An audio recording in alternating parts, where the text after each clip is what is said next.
Hello student, मैं रवि कुमार आपका उड़ान क्लास में स्वागत है। आज हम लोग एक्सरसाइज 1.3 था 1.3 चलेंगे, जिसमें बहुत ही महत्वपूर्ण क्वेश्चन है। ये 2 मार्क्स का पक्का ही आता है। जैसे कि एक आता है, देखिए फिक्स है, ये आता ही है। 1.3 चलेंगे ना, इसका एग्जाम्पल भी देख लेंगे हम लोग। ये एक्सरसाइज 1.3, इसमें जैसे कि √2 एक अपरिमेय संख्या है, एक अपरिमेय संख्या, ये सबको पता है अपरिमेय संख्या है। इधर देखेंगे बोर्ड पे, √3 एक अपरिमेय संख्या है, √5 एक अपरिमेय संख्या है, √7 एक अपरिमेय संख्या है। सोचिए, √11 एक अपरिमेय संख्या है। आपको ये सब चीज़ें, जो भी अभाज्य संख्या है ना, सुनिए, जो भी अभाज्य संख्या है वो सभी क्या है, आपका अपरिमेय संख्या है, क्योंकि इसका वर्गमूल टूटेगा नहीं। अगर √9 बात कर लें, √9 इसका वर्गमूल कितना होगा? 3। तो ये तो टूट गया, तो √9 क्या हो गया? परिमेय हो गया। क्या हो गया? परिमेय हो गया। आपका दिखा रहा है, वाइट वाइट एकदम दिखता है, बहुत ज़्यादा लाइटिंग है, दिखे ना। ये आपसे ऑब्जेक्टिव में भी पूछ सकता है। जैसे ऑब्जेक्टिव में 4 ऑप्शन दे देगा। एक मिनट देखिए इधर, जैसे कि ऑप्शन में दे देगा इनमें से कौन अपरिमेय संख्या है, तो 4/5 कुछ भी, √16, 5/9 और √3 कौन अपरिमेय संख्या है। तो ये तो परिमेय है, बट्टे में है, तो ये भी परिमेय है, बट्टे में है, तो ये तो ऑलरेडी है क्योंकि इसका 4 हो जाएगा। हाँ, लेकिन ये क्या होगा आपका? अपरिमेय, तो आपका आंसर कौन होगा? ये हो जाएगा। कौन अपरिमेय? लेकिन देखिए, आपको तो ये तो ऑब्जेक्टिव वाला बात बोल दिया, लेकिन आपको ये ना 2 नंबर में पूछ देता है, सिद्ध करे कि √2 एक अपरिमेय संख्या है। सिद्ध करे, आपको सिद्ध करने के लिए बोल देगा, प्रूव करने के लिए बोल देगा। ये 2 नंबर में प्रत्येक साल पूछता ही है। आप पिछला क्वेश्चन आप देख लीजिए, प्रत्येक साल ही पूछता ही है। हाँ, हो सकता है कोई शिफ्ट में ना पूछा हो, ये हो सकता है। जैसे डबल शिफ्ट में एग्जाम होता है ना, तो मान लेते हैं एक शिफ्ट में ना पूछा, लेकिन दोनों शिफ्ट में जनरली पूछ देता है। हो सकता है एक आध शिफ्ट में ना पूछा हो, तो ना पूछा हो पिछले साल का, लेकिन ये जनरली पूछता है। बहुत ही VVI क्वेश्चन है। आपको √2 एक अपरिमेय से फिक्स है, 2 मार्क्स यहाँ से, 2 नंबर फिक्स है यहाँ से, ठीक ना। चलिए हम लोग इसी को पहले आज करेंगे, ठीक ना। अब देख लीजिए, पहला क्वेश्चन है, जैसे कि सिद्ध कीजिए कि √2 एक अपरिमेय संख्या। ये आपको सिद्ध करना है, ठीक ना। तो क्या सिद्ध करना हम लोग को? अपरिमेय। तो इसके विपरीत हम लोग तत्कालिक मान लेते हैं, ये मान परिमेय है। ये क्या है? परिमेय। तो हम लोग लिखेंगे ऐसे, ऐसे लिखेंगे। ये इम्पोर्टेंट है, इसीलिए बना रहे हैं। एग्जाम्पल है चाहिए जो कहिए, उसमें √2, √3, √5 ये पूछता ही है। √3 तो हमको ज़्यादातर आशा रहता है जो पूछता ही है, √3 एक अपरिमेय संख्या, समझे ना। तो खैर 2 बना लेंगे तो उसी टाइप से है, 3 भी वो आ जाएगा। चलिए, मान इसके पहले ये अपरिमेय सिद्ध करना है, लेकिन इसके विपरीत हम लोग मान लेंगे। माना कि, सब बोर्ड पे देखेंगे प्लीज, माना कि, देखिए तो, माना कि √2 एक परिमेय संख्या P/Q है, जहां P और Q क्या है? 2 पूर्णांक हैं। 2 क्या है? 2 पूर्णांक हैं। और सुनिए, ये इंपॉर्टेंट है, और या एवं नहीं लेते, एवं इसके कोई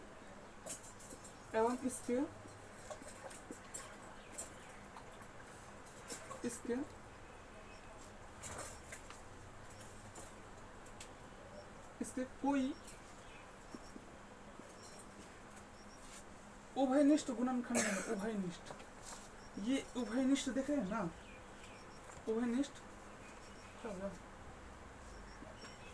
गुणनखंड नहीं है।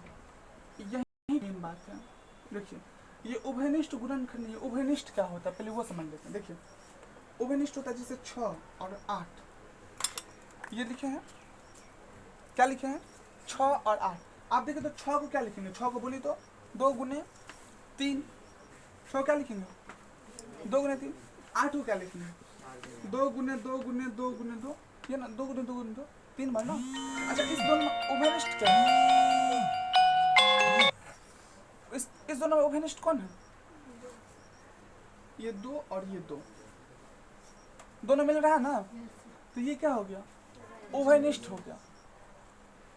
मेरा मतलब समझिए, ये दोनों में जो मिल रहा है तो ये क्या हो गया ओवरनिस्ट हो गया। एक मिनट, ओवरनिस्ट।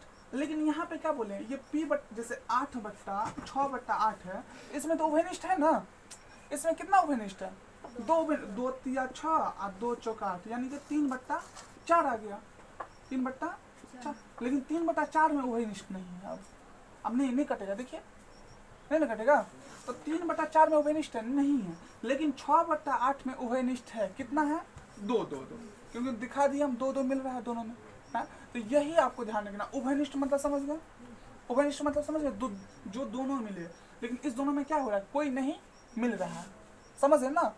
P और Q देखिए, जहाँ P और Q 2 पूर्णांक है एवं इसके कोई ओवरनिस्ट गुणनखंड नहीं है, लेकिन इस 6 और 8 में कौन ओवरनिस्ट गुणनखंड है, 6 का गुणनखंड कौन था 2 और 3, लेकिन 8 का गुणनखंड 2 गुने 2 गुने 2, तो 6 और 8 के गुणनखंड में कौन ओवरनिस्ट है 2, कौन है 2। क्या इतना समझ में आया, हाँ। अब चलिए इतना समझ में आया तो आप लोग माने क्या है, देखिए माने यह है जो माना कि √2 एक अपरिमेय संख्या P/Q है, इसको P/Q करिए, √2 बराबर P/Q, ठीक है। अब क्या करिए, दोनों ओर हम इसको रूट को हटाना है, तो दोनों ओर क्या करना पड़ेगा वर्ग करना पड़ेगा, क्योंकि एक साइड आप नहीं कर सकते हैं, दोनों साइड करना पड़ेगा। तो अब लिख दें, अब दोनों ओर, या दोनों साइड इंग्लिश में तो नहीं लिखेंगे, दोनों ओर या दोनों पक्ष भी लिख सकते हैं, दोनों पक्ष हम ब्रैकेट में लिख देते हैं, दोनों पक्ष वर्ग करने पर क्या लिख दें वर्ग करने। अच्छा देखिए, तो इसका √2 का स्क्वायर इधर भी करिए, P² / Q²। अच्छा एक मिनट रुक जाओ, इस पे स्क्वायर कर देते हैं, अगले बार में कर देते हैं। √2 का क्या हो जाएगा बोलिए, 2 स्क्वायर से रूट गया, दिख रहा है ना, स्क्वायर से क्या हो गया रूट गया। अब देखिए इसमें P का स्क्वायर क्या हो जाएगा P² और Q का स्क्वायर Q²। अच्छा बटे 1 कर लें, कोना कोनी गुना होगा ना, तो यहाँ अच्छा बोले तो किससे से गुना करेंगे, P² को किससे गुना करेंगे 1 से, तो P² बराबर 2 को किससे गुना करेंगे Q², 2Q²। पहले इतना नोट करिए तो फटाफट आपको, इतना उम्मीद करें पूरा समझ में आ गया। चलिए फिर से समझ लेते हैं। देखिए हम लोग क्या पूरा तोड़ के समझे थे, माना कि √2 एक अपरिमेय संख्या P/Q, माना कि ये अपरिमेय सिद्ध करने के लिए बोला, लेकिन हम लोग उल्टा मान लिए परिमेय P/Q, और P और Q क्या है, 2 पूर्णांक है, 2 पूर्णांक है, पूर्णांक समझते हैं ना, 0 से जो संख्या चालू होता है और माइनस प्लस वाला भी पूर्ण होता है, वो 0 से होता है पूर्ण, और जो माइनस प्लस वाला भी होता है पूर्णांक। तो 2 पूर्णांक है एवं इसके कोई उभयनिष्ठ गुणनखंड नहीं, ये समझा दिए थे। पूर्णांक समझे थे ना, अब पूर्णांक नहीं समझे थे। अच्छा चलिए, पूर्ण संख्या कहाँ चालू होता है बोलिए, 0 से, 0 1 2 3 ऐसे नहीं पढ़े हैं। अच्छा प्राकृतिक संख्या कहाँ से पढ़े हैं, प्राकृतिक संख्या 1 से 1 गिनती की संख्या प्राकृतिक 1 2 3 4 5 6 7 8 डॉट। आप पूर्ण संख्या 0 से 0 1 2 3 4 5 6 7 8 डॉट, समझ गए। उसी में जब पूर्णांक, ये पूर्ण से बना पूर्णांक, तो पूर्णांक में ऋणात्मक पूर्ण संख्या के धनात्मक हो गया, यानी कि प्लस वाला है, ओनली इसमें क्या है प्लस वाला। अब उसमें माइनस और प्लस दोनों वाले संख्याओं क्या बोलते हैं पूर्णांक। तो कुछ भी हो सकता है, माइनस प्लस दोनों में हो सकता है। चलिए तो ये पूर्णांक समझ में आ गया। -3 भी हो सकता है, -4 भी हो सकता है, तो माइनस कट जाएगा। तो ये यहाँ पे देखिए P और Q 2 पूर्णांक है, कुछ भी प्लस भी हो सकता है और माइनस भी हो सकता है। इसके कोई उभयनिष्ठ गुणनखंड नहीं है, इसके उभयनिष्ठ कोई गुणनखंड नहीं है। उभयनिष्ठ बता देते जैसे 6 और 8 में ये क्या है। अच्छा एक बात देखिए, ये क्या है सम संख्या है, 6 क्या है जो संख्या 2 से कटे वो सम संख्या है, और 8 भी क्या है सम संख्या है। जो संख्या 2 से कटे, 6 भी कट रहा है 2 से और 8 भी कट रहा है 2 से, तो ये दोनों क्या हो गया सम संख्या। और जब ये दोनों सम संख्या होगा तो निश्चित रूप से वो 2 से कम तो कटवे करेगा, क्योंकि अभी आप लोग बोले जो संख्या 2 से कटे उसे सम संख्या कहते हैं। तो ये तो फिक्स है, जो संख्या सम होगा दोनों दोनों संख्या सम है तो ये तो फिक्स है, 2 से कम कटवे करेगा, 2 से, तो 2 तिया 6, 2 चौका 8, फिक्स है। कोई भी सम संख्या ले लीजिए, 12/16, 2 छक्का 12, 2 अट्ठे 16, 2 तिया 6, 2 चौका 8, 2 से तो कटवे करेगा, फिक्स है। तो यहाँ पे देखिए √2 बराबर क्या माने थे अपने लोग, p/q, ठीक है ना।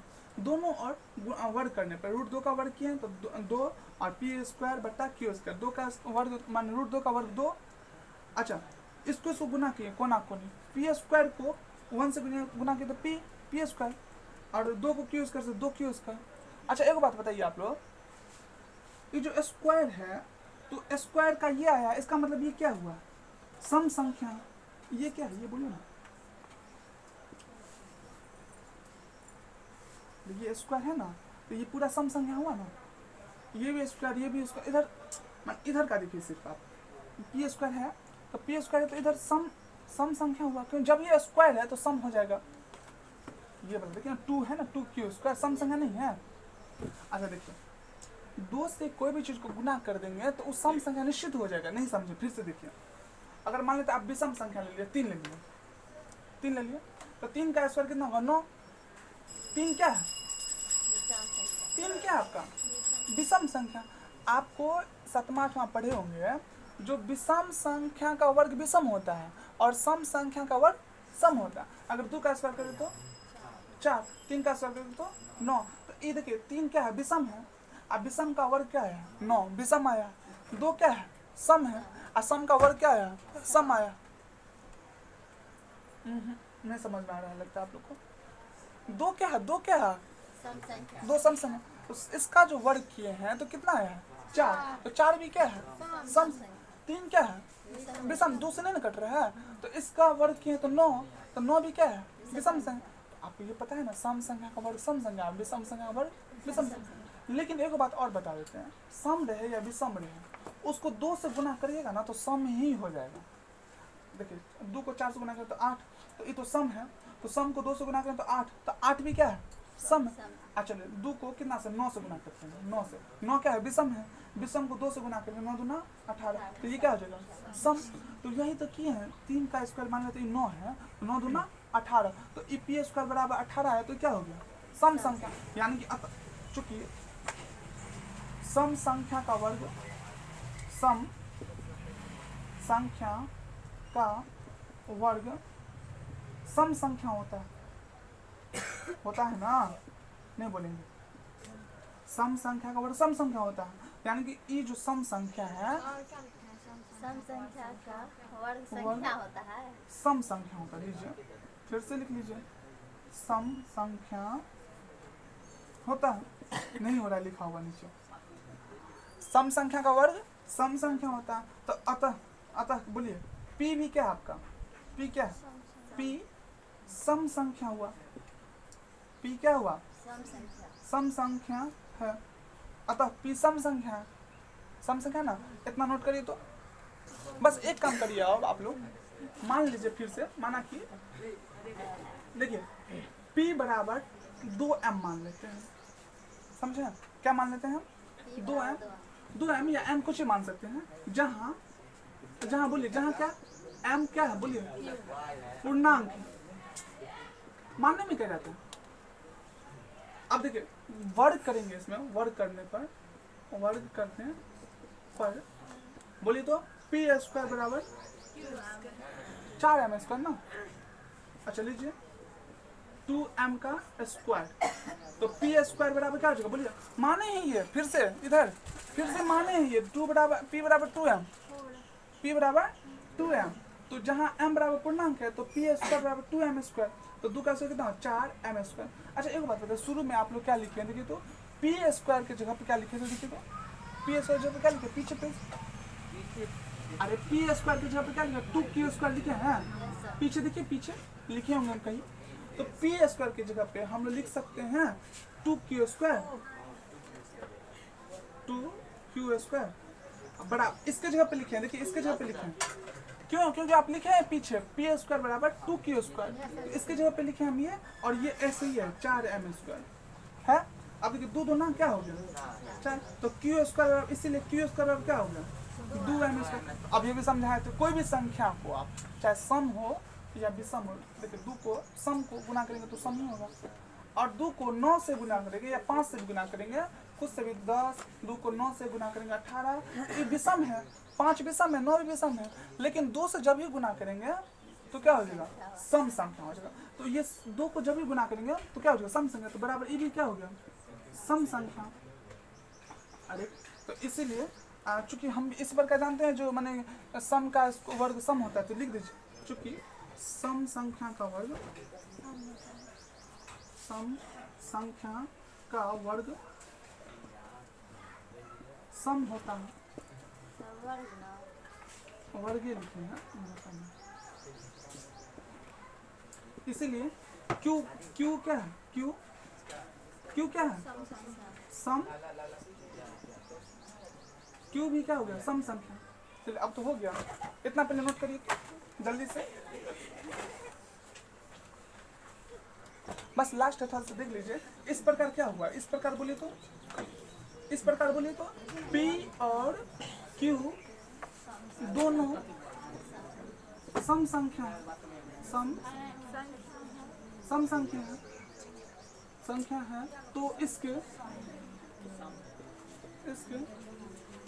उभयनिष्ठ गुणनखंड,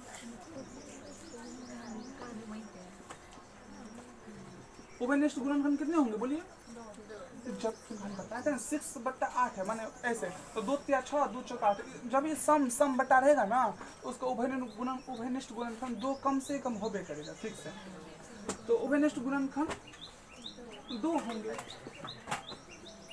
अतः इसलिए हमारी मान्यता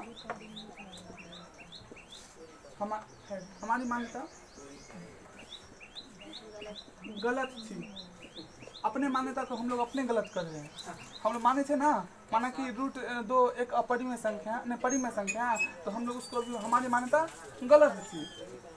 √2 एक परिमेय संख्या नहीं है, पहले हम लोग अपने मान लेते हैं सही या फिर गलत मानते हैं, नहीं है, वाह ठीक ना। अतः बोलिए, अतः √2 एक अपरिमेय संख्या, उम्मीद करें आप लोग मजे से समझ होंगे, अपरिमेय संख्या है, प्रूव कर दीजिए। उम्मीद करो आप लोग बहुत अच्छे समझे होंगे, जबरदस्त। तो बस अहाँ सबके एगो काज करके एक लाइक कर लिया, सब्सक्राइब कर लिया, और अपन दोस्तों के शेयर जरूर कर लेबै, जैसे ओकरो बेनिफिट भ जाए। हाँ, अगर जब तक कोनो भी दिक्कत हुए तो नीचा में कमेंट सेक्शन हेतै, ओतऽ जरूर कमेंट करब, जे हमरो पता चलतै की गड़बड़ी छै नहीं छै, ठीक छै ना। धन्यवाद।